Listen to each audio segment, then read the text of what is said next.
Ya. Hola, de nuevo estamos de vuelta de... No, no estamos de vuelta de vacaciones. Estamos de vuelta de la fiesta de fin de año, así que a todos felicidades. Espero que hayan pasado unas bonitas fiestas con su gente y que el 2020, año par, dicen que son más tranquilos que los impares, aunque no se sabe, sea mucho mejor para ustedes que lo que fue el 2019. Ya, ¿en qué quedamos? La clase anterior iba a decir, el video anterior. Bueno, hemos dicho que ni radio ni tele es una iniciativa, ¿de acuerdo?, en la cual vamos a tratar de hablar de todo lo que son los nuevos medios y también lo que es cultura visual y entendiendo la imagen en cómo se utilizan en los tiempos que corren. Y por lo mismo también vamos a estar recurriendo constantemente a todo el escenario que tiene que ver con el Big Data, pero en concreto con lo que es la visualización de datos. Y aquí ingresan un conjunto de elementos que tienen que ver con los factores preatentivos, la forma y las funciones, los software, los grandes investigadores, Tufte, Turtle, los principales diseñadores informacionales que existen en la actualidad, por ejemplo, Alberto Cairo, Yoya Lupi, y de esas cosas también vamos a ir hablando. ¿De qué vamos a hablar hoy? Hoy vamos a hablar de lo que Alberto Cairo denomina los rockstars de la visualización de datos. Algunos les llaman los incunables, pero sin duda algunas tienen que ver con aquellas personas, hombres y mujeres y hombres, que en algún momento empezaron a tratar de dar una representación visual que permitiese establecer relaciones a grandes cantidades de datos. ¿De acuerdo? Ojo, hablamos de un periodo en el que mediados del siglo XIX, el comercio expandido por todo el mundo, grandes cantidades de datos para analizar, el fenómeno urbano está absolutamente consolidado, ¿de acuerdo? Y por lo tanto existe esta necesidad de empezar a dar una propuesta visual a estas grandes cantidades de datos que existen en ese entonces. Y hoy día vamos a hablar de tres grandes personajes, ¿de acuerdo? Primero que nada vamos a hablar de Jon Snow, no el de Juego de Tronos, ¿de acuerdo?, sino que un epidemiólogo británico. Vamos a hablar después de Florence Nightingale, la madre de la enfermería moderna, y vamos a cerrar hablando de Charles Minard, que fue un ingeniero del ejército napoleónico que creó una icónica, valga la redundancia, infografía sobre la invasión de Napoleón a Rusia. ¿De acuerdo? Por lo tanto, nosotros vamos a empezar hablando de el mapa del cólera de Jon Snow. Este mapa es del año 1855 y es un mapa de la zona sur de Londres. ¿Ok? Ya, ¿por qué se denomina incunable, de acuerdo a este mapa creado por Jon Snow? ¿Ok? A mediados del siglo XIX. En aquel momento, la ciudad de Londres había sufrido ya varias epidemias de cólera. El cólera es una enfermedad en muchos casos mortal, ¿de acuerdo? Que como hemos leído y como sabemos, produce que las personas tengan estas terribles diarreas, las cuales finalmente se muere por deshidratación. Pensemos en las aglomeraciones de Londres de la época, con los deficientes sistemas de alcantarillado, con las personas viviendo cerca de las industrias, muy, muy, muy hacinadas en viviendas, ¿de acuerdo? Por lo tanto, las condiciones de salubridad infinitamente eran muy, muy, muy menores, ¿de acuerdo? En aquel entonces, además, la idea era que las enfermedades se transmitían por el aire. ¿Ok? Es decir, tú estabas con alguien y esta enfermedad viajaba por el aire y esa persona se infectaba. Todos hemos visto en algún momento estas famosas máscaras venecianas, ¿de acuerdo? En alguna película, todos sabemos, y si no la hemos visto, ¿de acuerdo?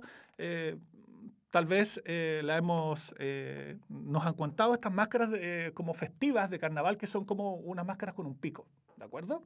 Que son las máscaras de la peste, ¿ok? Estas máscaras que se ven como bien festivas en la actualidad refieren a las antiguas máscaras de médico de la época de la peste negra en Europa, la terrible peste negra, que eran bastante más tétricas, ¿de acuerdo? Los médicos atendían a los pacientes con guantes de cuero, con unos lentes y unos picos negros, ¿de acuerdo? Unos picos gigantes. ¿Qué se producían estos picos? ¿Por qué el médico se vestía de esta forma y con sombrero? Porque como las enfermedades se transmitían por el aire, ¿de acuerdo? Llenaban estos grandes picos con hierbas aromáticas. Por lo tanto, si viajaba esta enfermedad por el aire, al llegar a la nariz, las hierbas la detenían. ¿De acuerdo? Era la práctica médica de aquella época. Probablemente ahora nos parece como impensable, pero no lo era en aquel momento. Bueno, en este brote de cólera de 1854, de mediados del siglo XIX, John Snow, de acuerdo que era un epidemiólogo, ya había realizado bastantes investigaciones. ¿Okay? Él ya había realizado investigaciones sobre la gran cantidad de muertes en la zona sur de Londres, es decir, el mapa no fue el iniciador, y también había realizado mediciones acerca del agua de esta zona del Támesis, el gran río que cruza Londres, ¿de acuerdo? Hay un libro también muy famoso, The Ghost Map, ¿okay? El mapa fantasma que novela toda esta odisea de Jon Snow como un gran buscador de la cura para el cólera, ¿de acuerdo? Hoy día sabemos que no fue el primer mapa del cólera, sino que hubo un mapa anterior creo que de la ciudad de Leeds, ¿de acuerdo? Entonces, no fue el primer mapa que hubo. Pero sí fue muy importante. ¿Por qué? Bueno, Jon Snow se da cuenta de que se da cuenta de que una gran cantidad de muertes se habían producido en torno al pozo, a la bomba de agua que existía en la calle Broad Street. ¿De acuerdo? Entonces, ¿qué hace Jon Snow? Empieza a marcar, primero que nada, los pozos que habían cerca, las fuentes de agua que habían cerca, con determinados puntos, ¿ok? Y también empieza a marcar las muertes que se habían ocurrido en torno a este pozo. Que hoy día en Londres hay un monumento que es una réplica de esta noria para sacar agua, ¿de acuerdo? Y descubre él que efectivamente una gran cantidad de muertes se habían producido en torno a este pozo, ¿de acuerdo? Por lo tanto, si bien tampoco como se cuenta este mapa, porque se ha mitificado naturalmente, él es un héroe de la visualización de datos y por lo tanto está mitificado, ¿de acuerdo? Se ha mitificado muchísimo el hecho de que con este mapa como que se habría cambiado de inmediato la forma en la cual se concebían las enfermedades, que en el fondo no eran transmitidas por el aire, sino que eran transmitidas por este consumo de agua servida que iban a caer al pozo, ¿de acuerdo? Hoy sabemos que no fue realmente así, y que tampoco fue el primer mapa que graficaba las enfermedades, sino que es muy importante porque, por un lado, permitió comprender que las enfermedades se transmitían de otra forma, pero también súper importante, el mapa de Jon Snow determinó, en ausencia de datos, que esta era una forma muy relevante y muy importante plantear la información. ¿A qué me refiero con eso?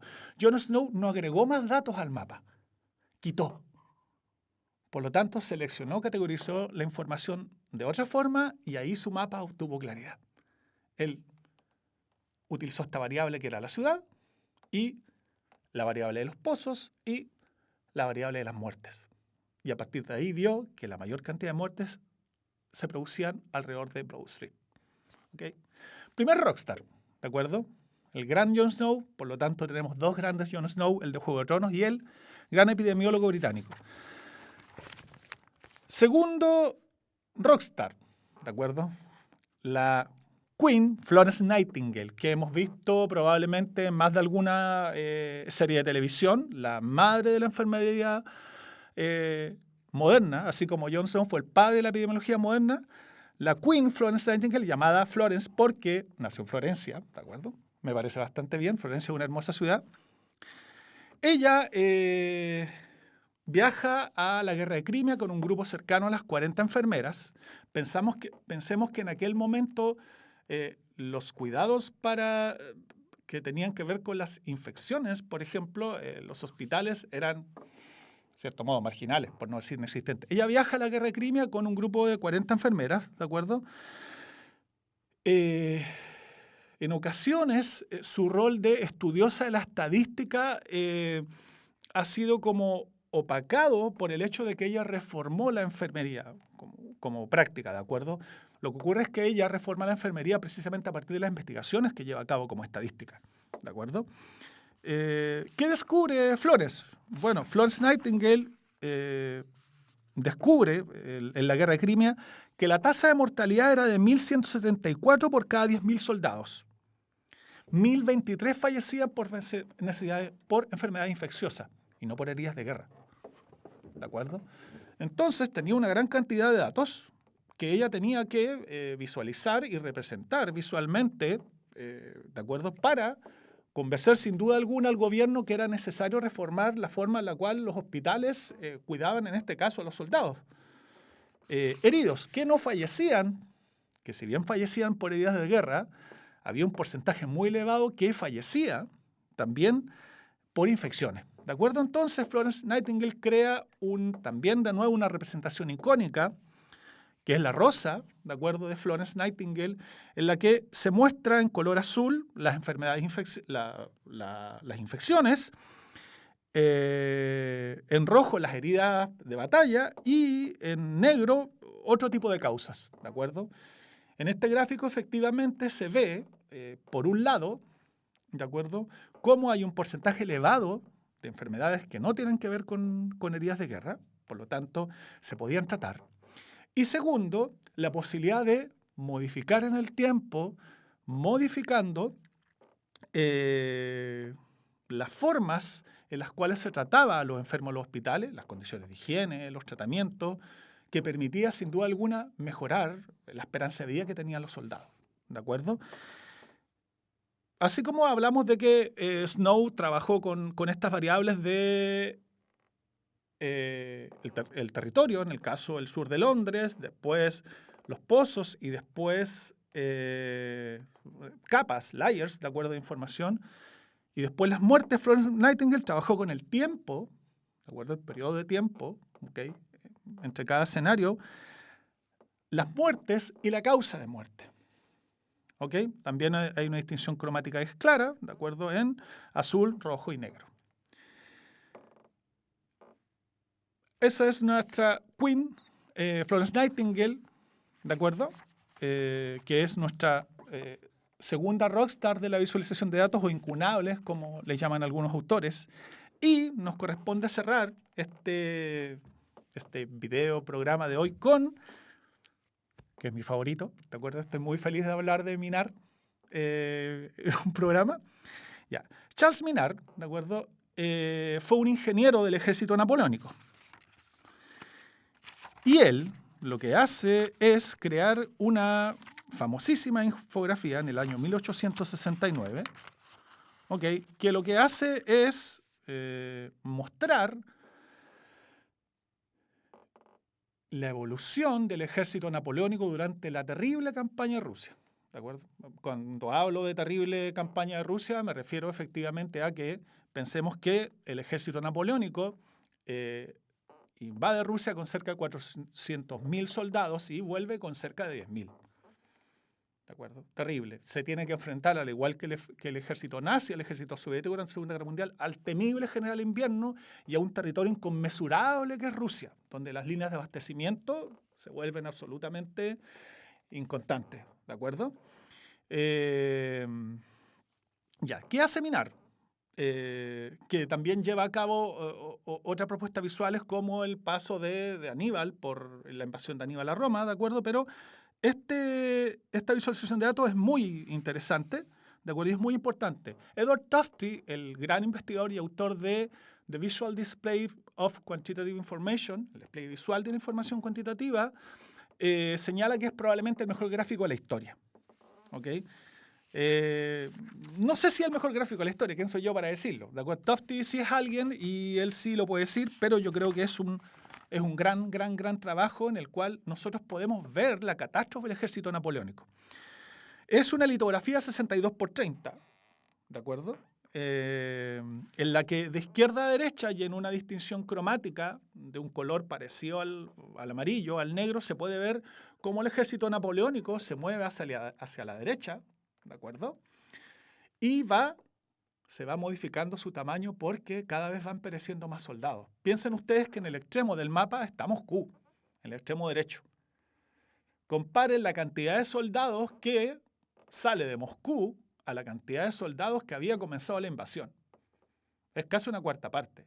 Y si vemos cuando cambia el color, que es el color del regreso, que es negro, el ejército cada vez va disminuyendo más. ¿Ok? Si vemos el mapa, igualmente nos damos cuenta que hay una parte final en la que el gráfico disminuye a su tamaño final y que es el cruce del río Beresina, que está marcado en el mapa, en el cual finalmente este río congelado que tratan de cruzar las tropas napoleónicas perecen una gran cantidad de soldados y quedan finalmente 10.000. En el mapa también podemos notar la orografía, los ríos y la variable importantísima, que es la parte baja, las temperaturas. ¿Ok? Y pensemos las bajísimas temperaturas que se producían durante el invierno en Rusia. ¿Ok? En este caso, en este mapa, el mapa de la invasión a Rusia de Napoleón, nosotros verificamos las siguientes variables. El tamaño del ejército, ¿de acuerdo? Que vemos cómo de izquierda a derecha va disminuyendo y cómo cambia color el regreso. La ubicación, cómo se va desplazando. La superficie, ¿ok? Bidimensional, tiempo y espacio. La dirección del movimiento del ejército, sabemos que se desplaza de izquierda a derecha y sabemos que en un extremo está Moscú y sabemos que hay un punto de inicio y un punto de término y de regreso. Y finalmente, la temperatura en las fechas a partir desde la retirada de Moscú. Una cosa súper importante que es bueno señalarla. Esta especie de, esta representación visual, ¿de acuerdo? Que es como un flujo que va hacia la derecha, después va a la izquierda, se denomina en visualización de datos y en representación visual diagrama de Sankey. Y es una forma de representación visual que proviene de todo el periodo industrial y tiene que ver con los flujos del vapor, ¿de acuerdo? La energía. Entonces, por eso se denomina diagrama de Sankey, que creo que fue otro ingeniero también, tal vez ingeniero militar, no recuerdo bien, pero que también plantea esta representación visual de los flujos y que hoy día lo podemos encontrar en muchas visualizaciones de datos con software y también sin software, pero que en este caso, en el caso militar, se muestran para ver cómo el ejército napoleónico va decreciendo y va minorando su tamaño y cómo finalmente, si vemos la dimensión de esta marca negra al final será tal vez la 20ª parte del flujo inicial. ¿De acuerdo? Así que eso, esto es lo que vimos hoy, que han sido los incunables, los rockstars de la visualización de datos. Seguiremos viendo en los próximos programas también más propuestas, más autores de visualización de datos y espero que les haya gustado. ¿De acuerdo? Un abrazo.